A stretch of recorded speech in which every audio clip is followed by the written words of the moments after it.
Oi, eu sou Esther e você está ouvindo o Pod Mundo. Olá, amantes das relações internacionais. Tudo bem com vocês? Eu espero que sim.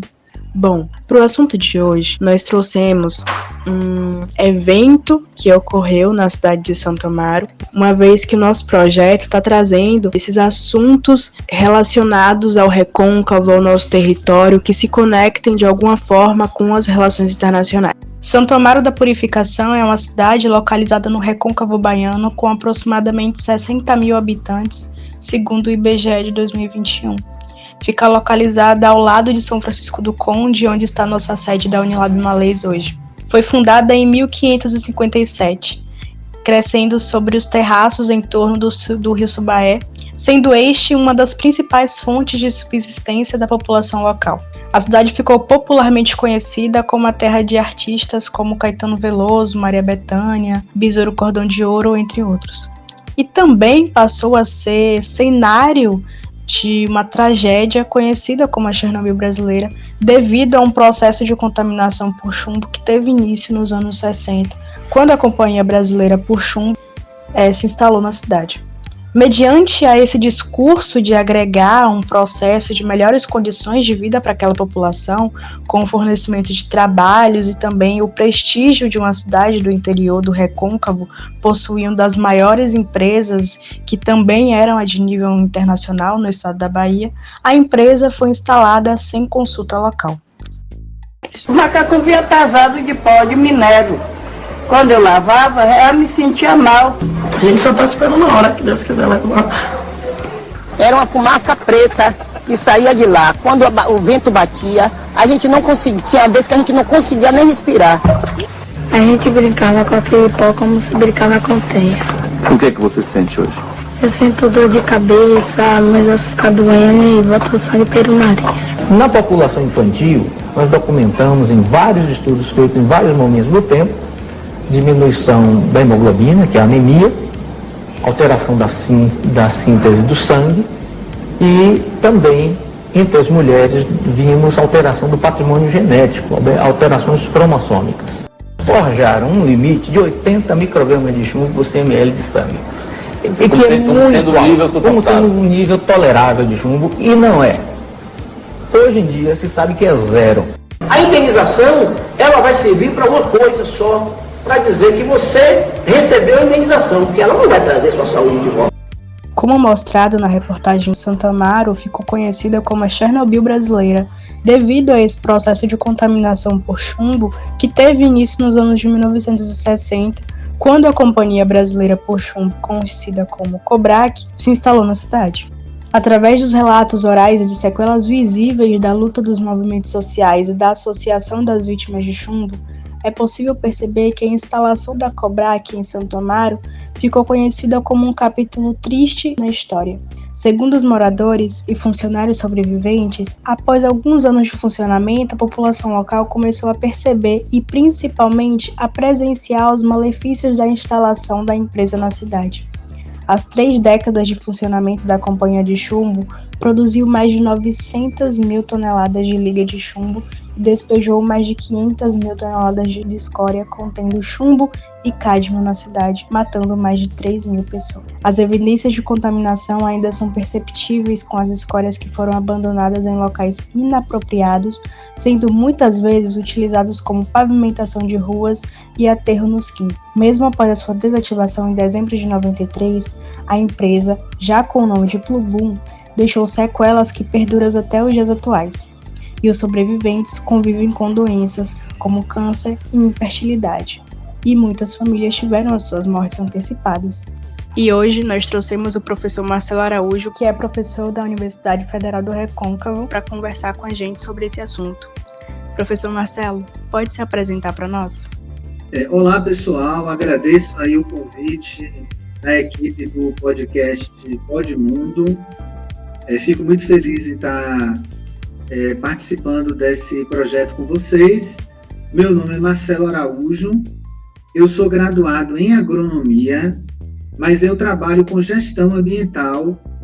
E esse trabalho com gestão ambiental é que me trouxe a acompanhar o caso de Santo Amaro. Aqui eu sou docente da UFRB, Universidade Federal do Recôncavo da Bahia, do Centro de Ciências Agrárias, Ambientais e Biológicas. E aqui no centro eu sou docente do componente curricular de gestão ambiental. Bom, professor, nossa primeira pergunta para iniciar esse debate seria: Santo Amaro se tornou o mais emblemático caso mundial da contaminação por chumbo. Qual seria esse motivo e qual o envolvimento do senhor com essa história? Então, o meu envolvimento com essa história, conforme eu já expliquei, se dá pela temática que eu trabalho na UFRB, que é a gestão ambiental. E também aqui na UFRB tem um grupo de pesquisa na área de química ambiental que envolve docentes da área de química, envolve docentes da área de solos, da área de saúde, da área de nutrição, e envolve não apenas o centro que eu atuo, que é o Centro de Ciências Agrárias, Ambientais e Biológicas, mas também o Centro de Ciências da Saúde.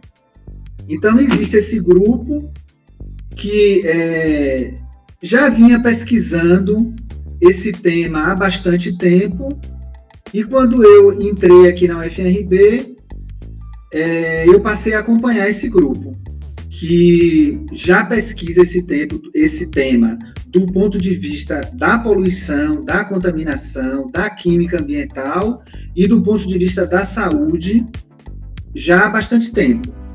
E então, quando eu vim para cá, para a UFRB, em 2015, eu passei a acompanhar o trabalho desses colegas. E eles têm muita pesquisa feita sobre esse tema. Então, meu envolvimento por esse caminho, né? E sobre a questão do caso da contaminação de Santo Amaro ser o mais emblemático, bom, talvez ele seja um dos mais emblemáticos, né? Porque a gente não sabe que outros casos existem no mundo, né?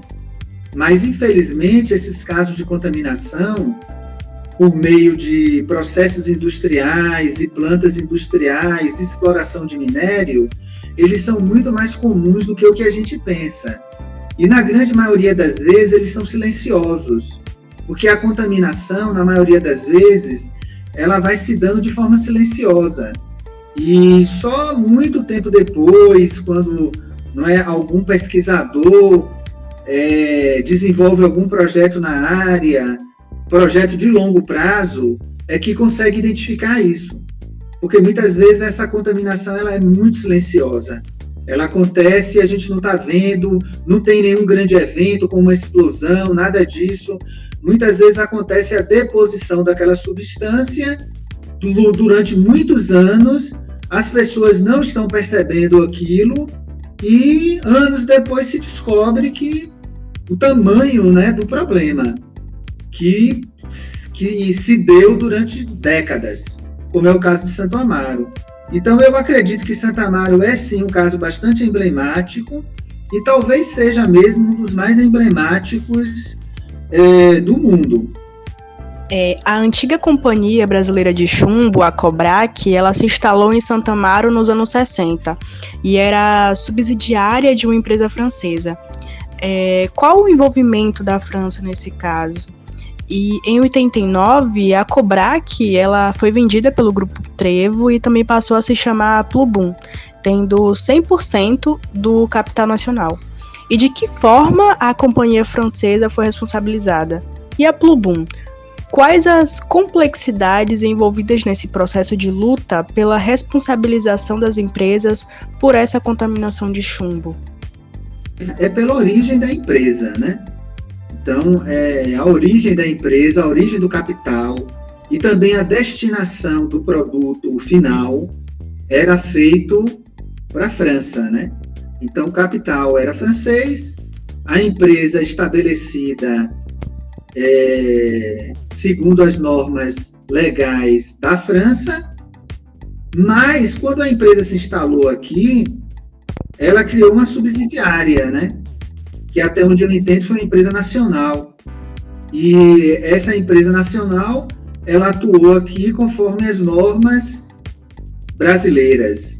E aí a gente tem a complexidade já, né? Porque a gente tem o capital de origem francesa, que se instalou aqui, criando uma empresa aqui nacional, mas majoritariamente os sócios eram franceses, e a empresa aqui ela acabou sendo instalada e atuando conforme as leis nacionais. E as leis nacionais, na década de 60, elas não previam o controle ambiental, que só veio a ser instituído a partir de 1980, né? Mais precisamente de 1981. Então, a gente tem essa complexidade que é muito típica dessas empresas transnacionais. Muito típico isso, né? Porque você tem essa complexidade de normas legais atuando, sendo que quando a empresa se instalou, a gente não tinha ainda as normas de controle ambiental.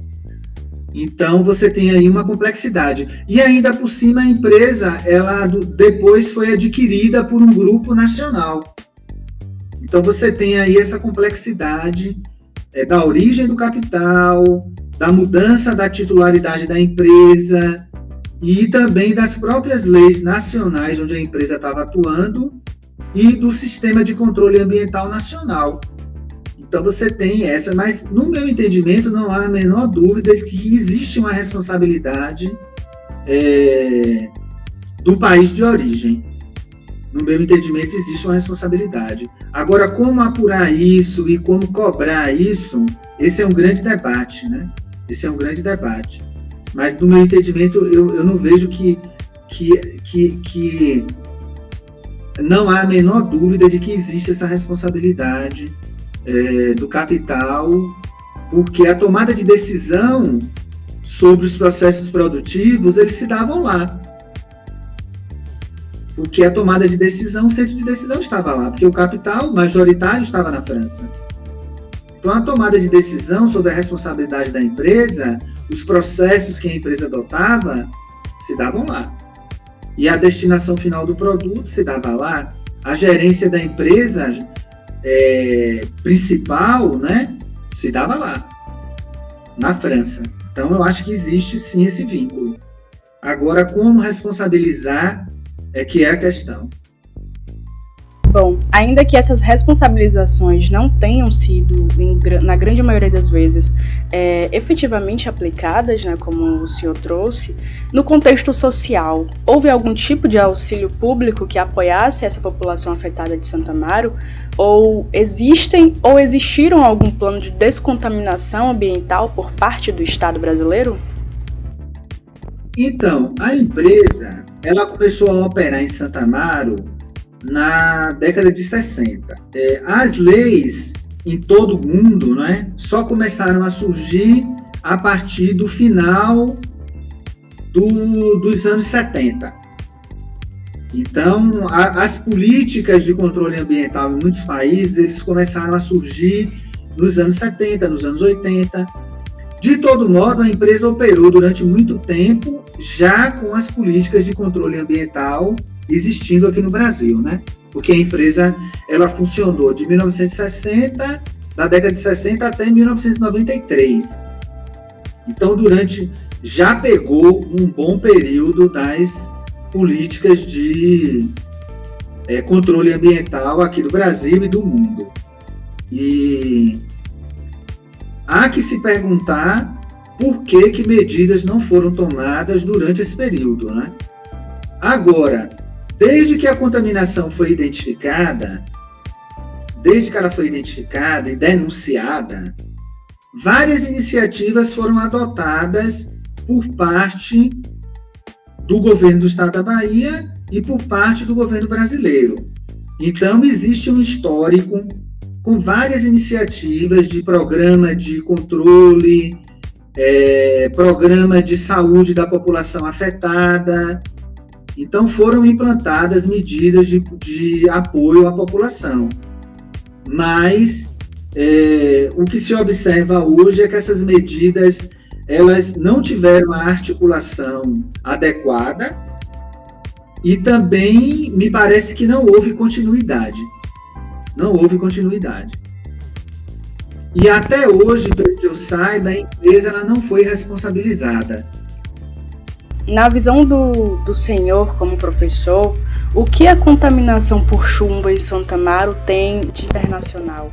Quais os paralelos que podemos fazer entre o que acontece em Santo Amaro e outras experiências que também aconteceram semelhantes ao redor do mundo? Olha, esse é um caso muito típico, né, em vários países, onde você tem o capital internacional vindo explorar os recursos naturais nos países periféricos. Então, isso é muito comum, especialmente no que diz respeito à exploração de minério. E também a implantação de indústrias poluentes. Então, essa é um caso que se repete em muitos lugares, tanto do Brasil quanto do estado da Bahia, porque, inclusive, esse caso de Santo Amaro, ele não é único aqui no estado da Bahia, porque ele envolve também Boquira, que é um município de onde saía o chumbo. Porque o chumbo ele era extraído no município de Boquira e era trazido para Santo Amaro para o processamento. Então, envolve o município de Santo Amaro, envolve o município de Boquira.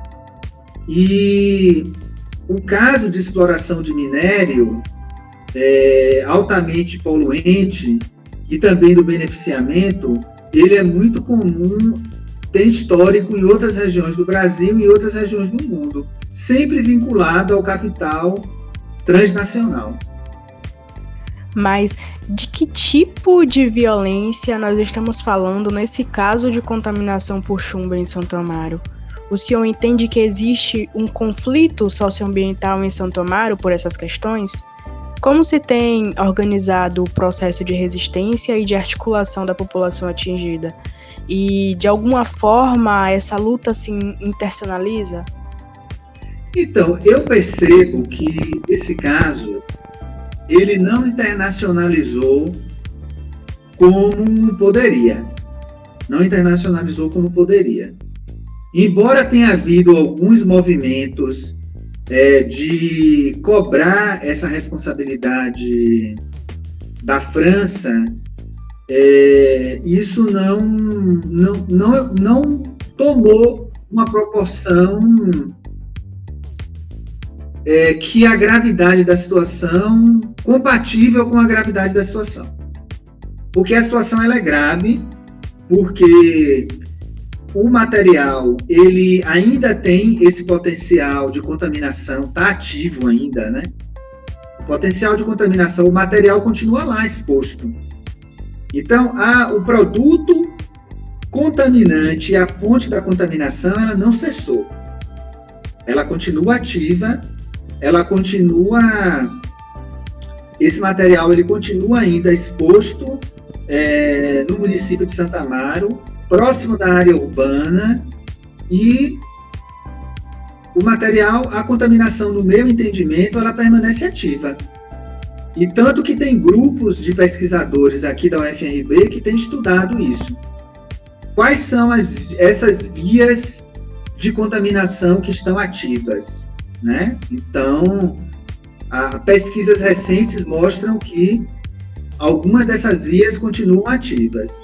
Agora, a responsabilização ela ainda não foi concluída. Existe uma ação judicial que está correndo na Justiça Federal.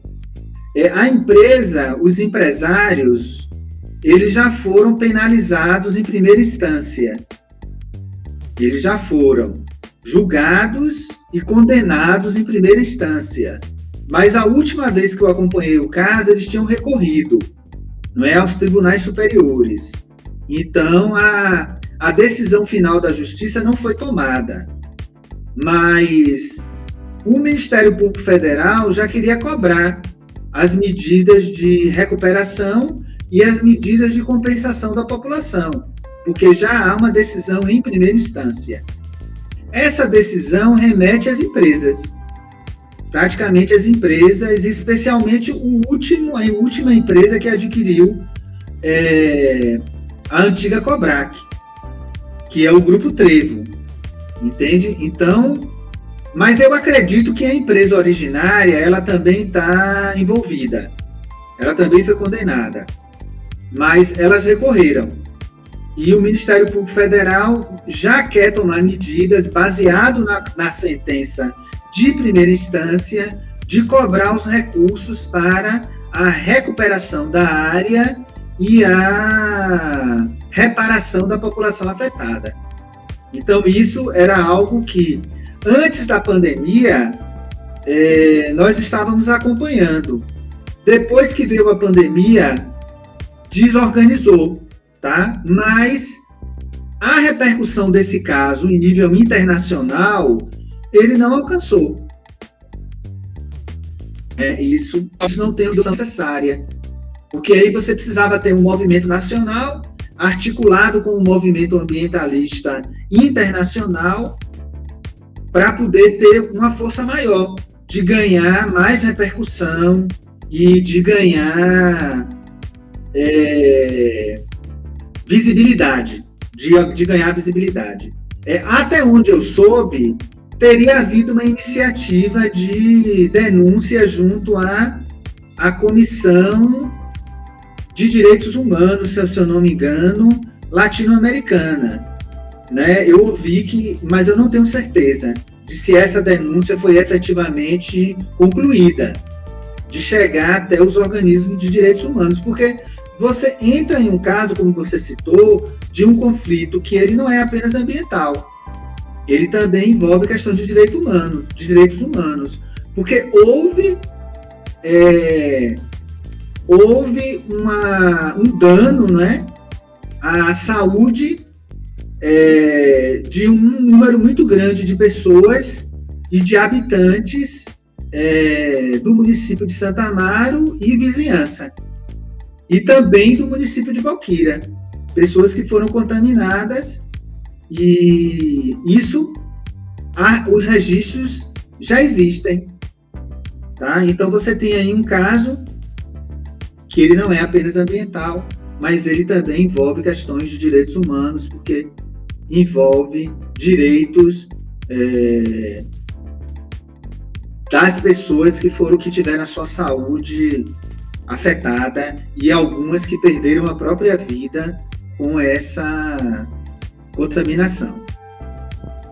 Você teria também um caso de racismo ambiental, né, considerando que você tem uma população que não foi adequadamente assistida, uma população de baixa renda, uma população que não tem acesso a recursos e meios para cobrar, né, o ressarcimento, a reparação do dano.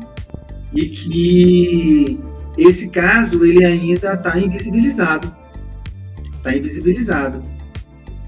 Temos um quadro dentro do nosso podcast que chama Pode Indicar, em que o nosso convidado ele traz algumas contribuições que possam arrematar a entrevista de forma posterior ao episódio. Por exemplo, nosso convidado pode trazer algum filme, algum documentário, algum artigo, livro, algo que os nossos ouvintes possam continuar pesquisando e trazendo maior entendimento após essa nossa entrevista. O senhor tem algo para indicar para nós dentro desse contexto?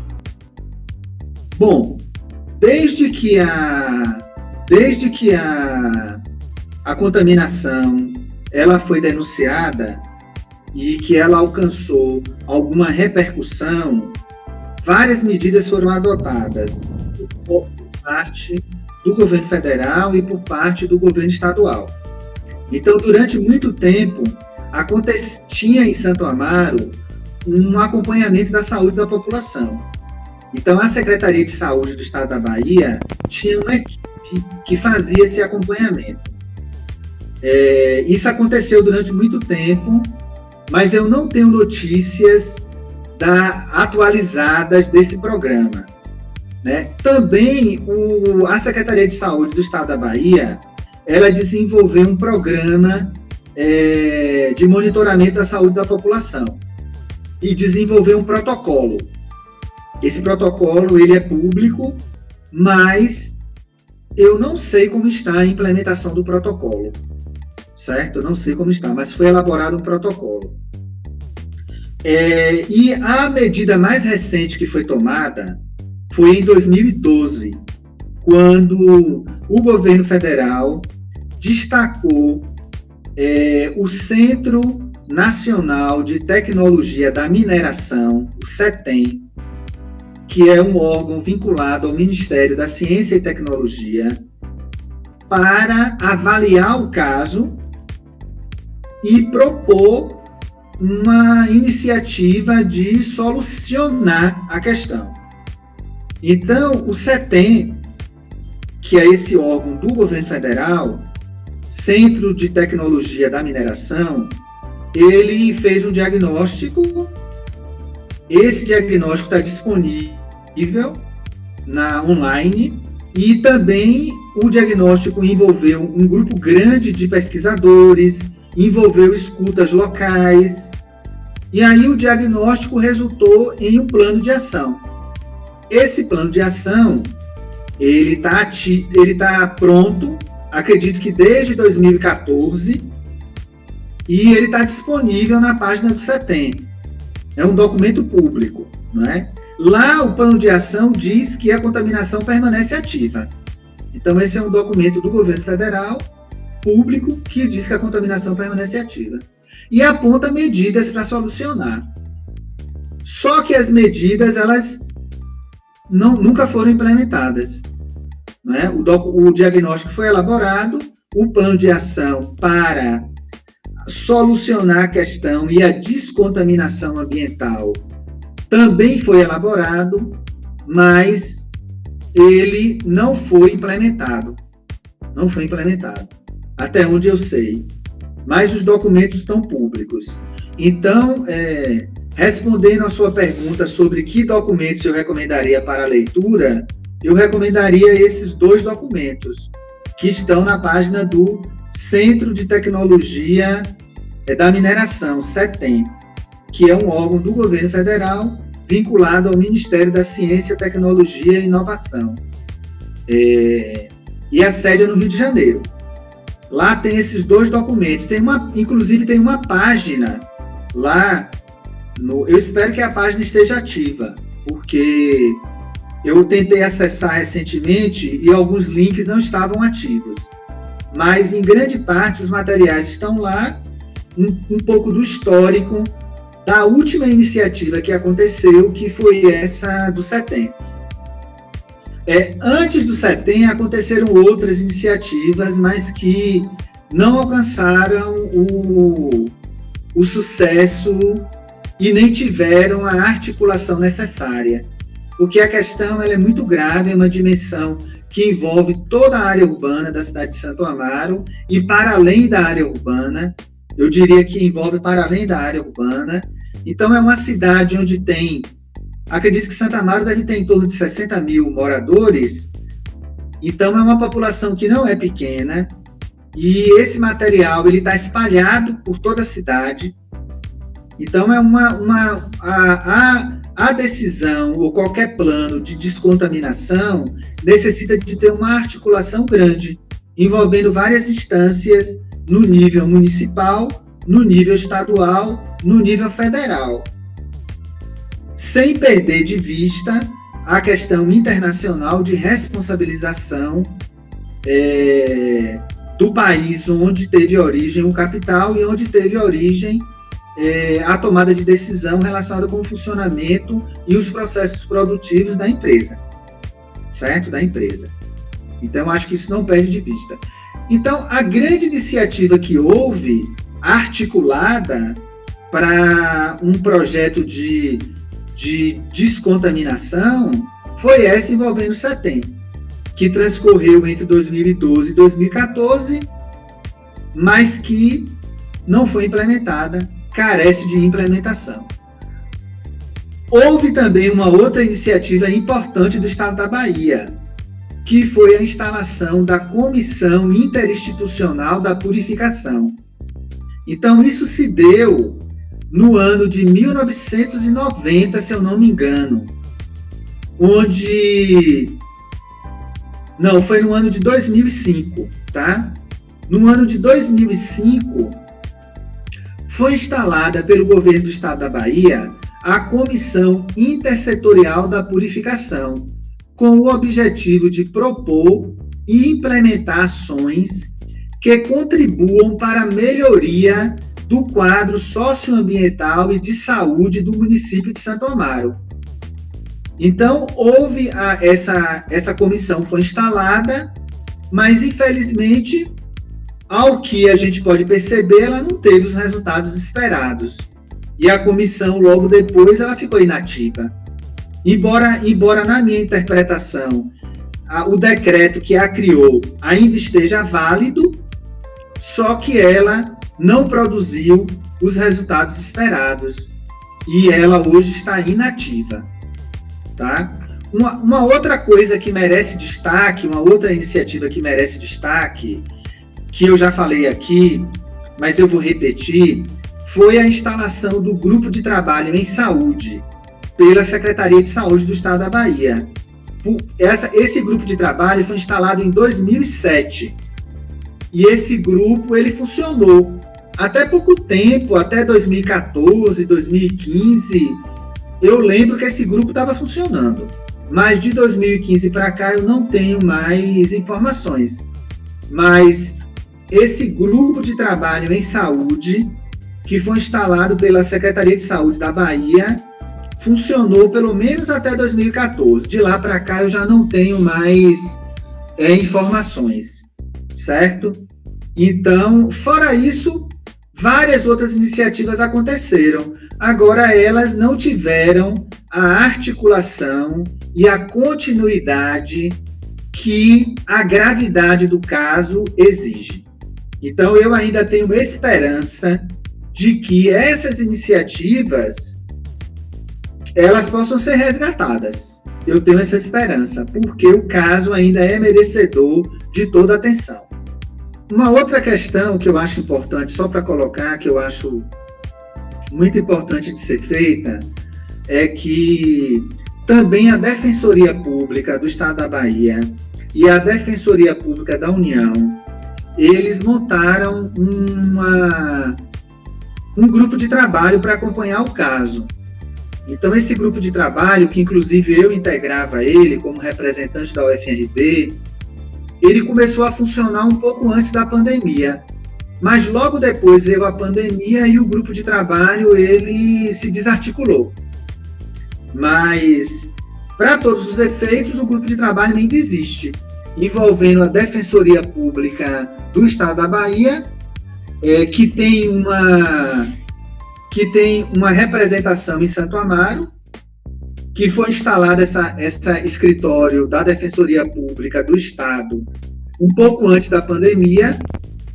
E eu acho que é uma participação importante essa da Defensoria Pública do Estado e da Defensoria Pública da União, porque são as duas instâncias que têm a atribuição de fazer a defesa dos direitos das populações que não têm acesso à justiça, ou que têm dificuldade de acesso à justiça e que também têm dificuldade de acesso às políticas públicas. Então, o papel da Defensoria merece destaque. Infelizmente, com a pandemia, essa ação também sofreu desarticulação, tá? Porque envolvia também grupos sociais de Santo Amaro estavam participando dessa iniciativa. E aqui na UFRB eu ressalto que nós temos um grupo de pesquisa que continua desenvolvendo com muito esforço o trabalho de pesquisa nessa região, especialmente do ponto de vista do monitoramento da qualidade ambiental, porque o nosso grupo aqui trabalha tem essa expertise monitoramento da qualidade ambiental. E esses estudos continuam sendo feitos, analisando a contaminação do solo, da água, e, eventualmente, estudo também analisando a qualidade dos produtos da alimentação, dos produtos agrícolas também. Então, esse grupo aqui da UFRB, ele vem atuando. Agora, como as universidades sofreram com muito corte de recurso, né, esses cortes eles acabam impactando o alcance desses trabalhos. Porque, como eu lhe falei, o alcance ele é muito grande, porque envolve uma população que não é pequena e envolve um território que não é apenas do município de Santo Amaro, nem apenas da área urbana, porque a contaminação ela já foi identificada para além do município de Santo Amaro, porque já foi identificada pontos de contaminação na Baía de Todos os Santos. Então, a área a ser monitorada, a ser acompanhada, não é uma área pequena, envolve também o município de São Francisco do Conde. Também o São Francisco do Conde, ele deve ser objeto de acompanhamento, porque, né, o rio Subaé, ele nasce em Feira de Santana, ele passa pela área contaminada aí no município de Santo Amaro, e ele passa para São Francisco do Conde, desaguando na Baía de Todos os Santos. Então, essa contaminação ela acaba se espalhando e atingindo uma área para além do território da cidade de Santo Amaro. Então, isso exige um esforço muito grande de monitoramento. Agora, uma outra questão importante é que o Estado da Bahia precisa implementar a Resolução 420 de 2009 do Conselho Nacional de Meio Ambiente. Então, essa Resolução 420 de 2009 do CONAMA, ela é uma resolução da identificação e gestão de sítios contaminados. Então, sendo essa área daí, de Santo Amaro e vizinhança, uma área, um sítio contaminado, é preciso que haja a implantação de todas as medidas que a Resolução 420 de 2009 do Conselho Nacional de Meio Ambiente exige. E isso ainda não tem sido feito. Então, é necessário cobrar das instâncias do governo do Estado e também do governo federal a implantação da Resolução 420 e das orientações da Resolução 420 de 2009 do Conselho Nacional de Meio Ambiente, que trata da identificação e gestão de sítios contaminados. Para concluir, eu queria só ressaltar uma coisa. Eu acho que essa questão da contaminação por chumbo e outros metais pesados em Santo Amaro e também em Boquira, e também para além do município de Santo Amaro, atingindo a Baía de Todos os Santos, é fundamental que ganhe mais visibilidade. Infelizmente, a questão ela ainda permanece sem alcançar o destaque que merece. Então, é preciso ter mais mobilização, mais articulação das organizações locais, das organizações da sociedade civil, da academia, dos gestores municipais, para que a reparação se efetive. E também para que sejam responsabilizados os empreendedores, não é, as indústrias envolvidas nessa questão. Sejam elas a indústria nacional, seja ela a indústria internacional. Então, eu acredito que essa responsabilização ela ainda não aconteceu, mas está muito claro o envolvimento e a responsabilidade tanto do capital nacional quanto do capital internacional nessa questão que nós tratamos aqui relacionado à contaminação da indústria de chumbo em Boquira e Santo Amaro, e também em toda a região do município de Santo Amaro, aqui no estado da Bahia. Então, eu espero que a gente consiga, né, atrair mais atenção, mais mobilização social para que alcance visibilidade e a reparação e a responsabilidade seja concluída, porque até agora ainda não foi feito a reparação e nem a responsabilização como se deve. Professor, muito obrigado pela sua participação, por estar trazendo para a gente esse assunto tão importante e velado, né, nos últimos tempos. É muito interessante que o senhor esteja trazendo para a gente essas visões para a nossa sociedade, né, que não tem conhecimento, de alguma forma, dos processos que aconteceram envolvendo essa tragédia, né, em Santo Amaro. Então, nós agradecemos muito por ter aceito o nosso convite, pela sua participação ímpar aqui no nosso projeto. Valeu, obrigado.